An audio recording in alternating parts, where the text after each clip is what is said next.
امام ذہبی رحمت اللہ علیہ نے اپنی کتاب سیر اعلام النبلاء میں لکھا، مروان نے اپنے دور حکومت میں حضرت ابو ہریرہ رضی اللہ تعالیٰ عنہ کا امتحان لینا چاہا، کیونکہ حضرت ابو ہریرہ رضی اللہ عنہ حدیث کے بہت بڑے محدث، حافظ اور راویان صحابہ میں سے ہیں، جو حدیث کے بڑے بڑے راوی ہیں صحابہ میں سے، ان میں سب سے بڑے راوی حدیث کے حضرت ابو ہریرہ ہیں رضی اللہ عنہ۔ انہوں نے کہا کہ مجلسیں قائم کرتے ہیں اور ابو ہریرہ رضی اللہ عنہ کو بلا کر ان سے حدیث سنتے ہیں، اور امتحان لینا مقصد تھا۔ انہوں نے ایک پردہ لگا کر پردے کے پیچھے کاتب بٹھا دیا، اور حضرت ابو ہریرہ کو کوئی پتہ نہیں تھا کہ جو میں بولوں گا کوئی لکھنے والا بھی پردے کے پیچھے بیٹھا ہوا ہے۔ کاتب پردے کے پیچھے بیٹھ کر لکھ رہا ہے، اور حضرت ابو ہریرہ مروان کی مجلس میں رسول اللہ صلی اللہ علیہ وسلم کی حدیث سنائے جا رہے ہیں۔ مجلس کا اختتام ہوا، سال ڈیڑھ کا عرصہ گزر گیا، مروان نے دوبارہ بلا لیا، امتحان لینا مقصد تھا۔ پھر کاتب کو پردے کے پیچھے بٹھا دیا اور کہا جو پچھلے سال حدیثیں ہم نے سنی تھی وہی ان سے سننی ہے اور اسی ترتیب سے سننی ہے، اور تم نے پیچھے بیٹھ کے سنتے رہنا اور دیکھتے رہنا، کوئی غلطی تو نہیں کرتا۔ حضرت ابو ہریرہ رضی اللہ تعالیٰ عنہ کو دوبارہ بلایا گیا اور کہا ابو ہریرہ پچھلی دفعہ ہم نے آپ سے کچھ حدیث سنی تھی، آج دوبارہ وہی حدیث سننا چاہتے ہیں۔ انہوں نے کہا ٹھیک ہے، مجلس لگی حدیث کی۔ اب رسول اللہ صلی اللہ علیہ وسلم کی جو احادیث انہوں نے پچھلی دفعہ سنائی تھی من و عن وہ ساری سنا دی، اور کاتب پردے کے پیچھے بیٹھ کر دیکھتا رہا۔ امام ذہبی نے سیر اعلام النبلاء میں لکھا ہے، کاتب دیکھ رہا ہے حضرت ابو ہریرہ حدیثیں پڑھ پڑھ کر وہی سنا جا رہے ہیں اسی ترتیب سے جو پچھلی دفعہ سنائی تھی، ایک حرف کی غلطی بھی حضرت ابو ہریرہ سے نہیں ہوئی رضی اللہ تعالیٰ عنہ۔ یہ ہے حدیث محفوظ رکھنا۔ اللہ نے جن سے کام لینا تھا انہیں اللہ نے حافظے ایسے عطا فرمائے تھے کہ بڑی بڑی احادیث زبانی یاد ہوتی تھی، جب کوئی پوچھتا اسی وقت سنا دیتے۔ اللہ کے رسول کی یہ دعا تھی ان کو۔ اور صحیح بخاری میں یہ بھی ہے، حضرت ابو ہریرہ رضی اللہ عنہ رسول اللہ کی باتیں یاد کرتے تھے۔ ایک دفعہ شکایت کی، یا رسول اللہ صلی اللہ علیہ وسلم بعض اوقات آپ کی میں بات یاد کرتا ہوں، حدیث یاد کرتا ہوں، مجھے بھول جاتی ہے۔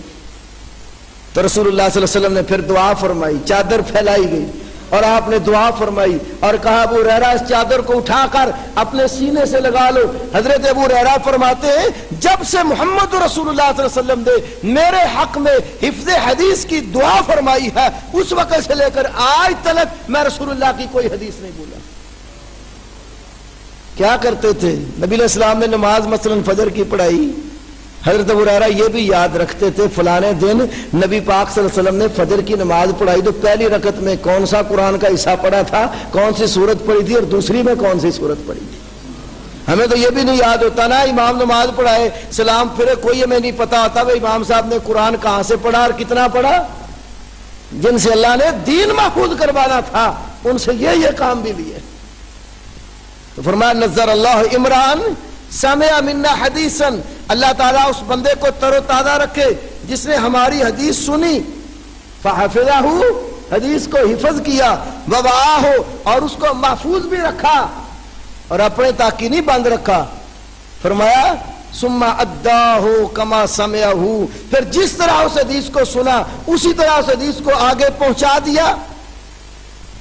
تو یہ حدیث بتاتی ہے رسول اللہ صلی اللہ علیہ وسلم نے صحابہ کو حفظ حدیث کی ترغیب دی، دعا فرمائی، اور اسی بنیاد پر صحابہ کرام رضی اللہ تعالی عنہ اجمعین رسول اللہ کی حدیثیں یاد کرتے تھے اور لکھتے بھی تھے۔ امام احمد ابن حنبل نے اپنی مسند میں، امام ابو داود نے اپنی سنن میں، امام حاکم نے المستدرک علی الصحیحین میں، خطیب بغدادی نے تقیید العلم میں، اور اسی طرح امام ابن سعد نے اپنی کتاب طبقات میں، اور امام ابن عبد البر نے جامع بیان العلم میں لکھا ہے عبداللہ بن عمر بن العاص رضی اللہ تعالیٰ عنہ نبی کریم صلی اللہ علیہ وسلم کی حدیثیں سن کر لکھتے تھے۔ قریشیوں نے منع کیا، کہنے لگے محمد بشر یتکلم فی الرضا والغضب، محمد صلی اللہ علیہ وسلم تو انسان ہے، آپ خوشی میں بھی بولتے ہیں غصے میں بھی بولتے ہیں، تو محمد صلی اللہ علیہ وسلم کی ہر بات ہی لکھ لیتے ہو۔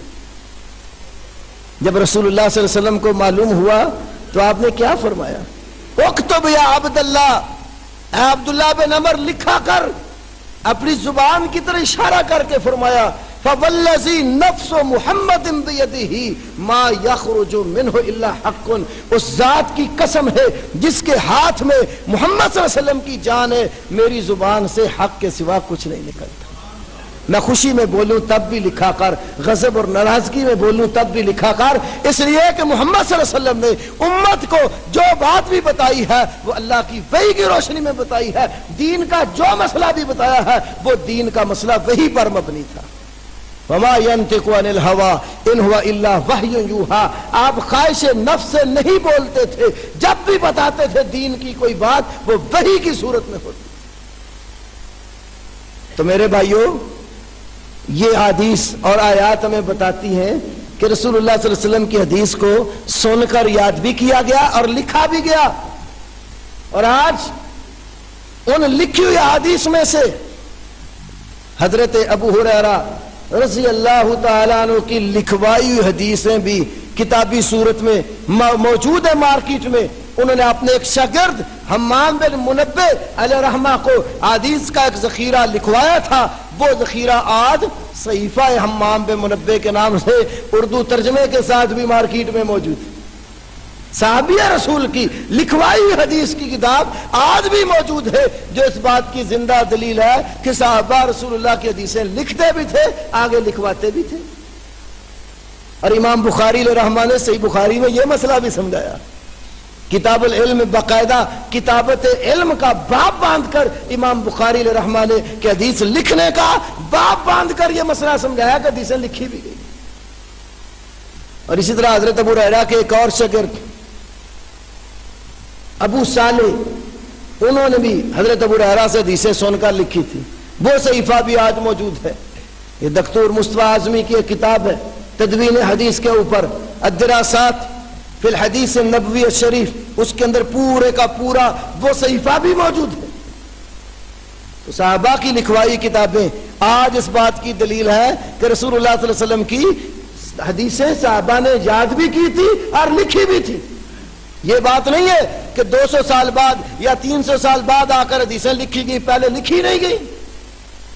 اصل میں بعض لوگ تدوین حدیث میں اور کتابت حدیث میں گڑبڑ کر جاتے ہیں۔ یہ 200 سال یا 300 سال بعد آ کر حدیث کی تدوین ہوئی ہے، کتابت پہلے ہی موجود تھی۔ کتابت میں حدیثیں لکھی، اس میں جو حدیث جس طرح سنی بغیر عنوان باندھے اور باب باندھے اور کتابیں مرتب کیے بغیر ترتیب کے، جس طرح حدیث سنی لکھی ہوئی تھی، ان محدثین نے آ کر یہ کام کیا ہے کہ ان احادیث کو پھر باقاعدہ خاص ترتیب کے ساتھ مرتب کیا۔ جس طرح کتابوں کا طریقہ اور سلسلہ ہوتا ہے، تدوین کی آ کر مثلا زہد پر مبنی حدیثیں ایک جگہ کسی نے جمع کر دی، کسی نے بکر صدیق سے مروی حدیثیں ایک جگہ اکٹھی کر دی، کسی نے حضرت عمر سے جو مروی حدیثیں وہ ایک جگہ جمع کر دی، کسی نے عقائد کے اوپر مشتمل اسماء و صفات پر مبنی حدیثیں ایک جگہ جمع کر دی، کسی نے جو ہے نا وہ بالکل فقہی ترتیب کے اعتبار سے پہلے وضو، پھر اس طرح غسل، نماز، روزہ، حج، زکات، اس ترتیب سے حدیث کو جمع کیا۔ اس دور میں آ کر تدوین ہوئی ہے، کتابت تو پہلے ہی موجود تھی۔ آپ نے حجۃ الوداع کا خطبہ دیا، ابو شاہ نامی یمن کا ایک شخص تھا، حجۃ الوداع کے موقع پر وہ کہنے لگا یا رسول اللہ صلی اللہ علیہ وسلم، یہ جو آج آپ نے خطاب فرمایا ہے یہ مجھے لکھ دو۔ تو آپ صلی اللہ علیہ وسلم نے صحابہ سے کہا اکتبوا لابی شاہ، یہ ابو شاہ یمنی شخص ہے، جو میں نے خطاب کیا اس کو لکھ کر دے دو۔ ابھی حجۃ الوداع کے موقع پر بعض لوگ کہتے ہیں یہ بعض حدیث میں یہ بھی تو ہے آپ صلی اللہ علیہ وسلم نے لکھنے سے منع فرمایا تھا، لیکن میرے بھائیو یاد رکھو لکھنے سے شروع میں کیوں منع کیا تھا اور کیوں کیا تھا؟ اس لیے تاکہ قرآن پاک کے الفاظ اور نبی کریم صلی اللہ علیہ وسلم کے الفاظ لوگ ملا کر آپس میں نہ لکھ دیں، تاکہ یہ کام گڈمڈ نہ ہو جائے۔ جب ان کے ذہنوں میں یہ بات راسخ ہو گئی اللہ کے کلام کا انداز کہ یہ کلام اللہ ہے، اس کے بعد نبی صلی اللہ علیہ وسلم نے اجازت دی۔ اب یہ حجۃ الوداع کے موقع کی حدیث میں نے آپ کے سامنے رکھی، اور عبداللہ بن عمر رضی اللہ عنہ کو جب لوگوں نے منع کیا تو آپ نے اجازت دی، حکم دیا لکھو۔ تو وہ بالکل حدیث کو نہ سمجھتے ہوئے غلط انداز میں پیش کرتے ہیں کہ آپ نے منع کر دیا تھا لہذا یہ حدیث کو لکھی ہی نہیں گئی، بھئی اسی طرح جیسے آپ نے پہلے قبروں کی زیارت سے منع کیا تھا